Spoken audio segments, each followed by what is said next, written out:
Then a North Newton mother is behind bars tonight and now has been charged in the connection with the death of her 19-month-old son.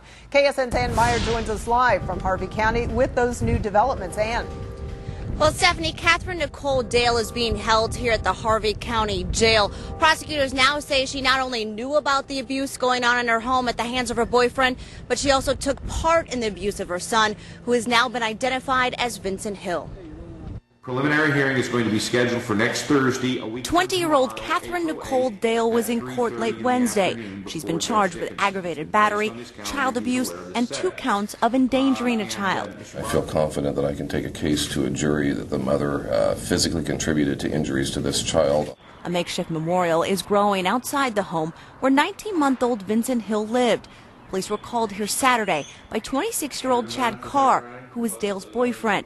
He said the child wasn't breathing, but investigators now believe the toddler was the victim of abuse. Eyes swollen shut, leg twisted in an unnatural position, left collarbone fractured, bruising, terrible cuts on the inside of the mouth and where obviously the teeth had cut into the lips.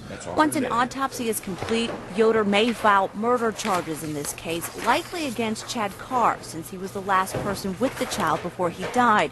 But the mother may also face additional charges. I've been an attorney for 28 years. Most of that time I've been a prosecutor, and I've never seen injuries to a child like this.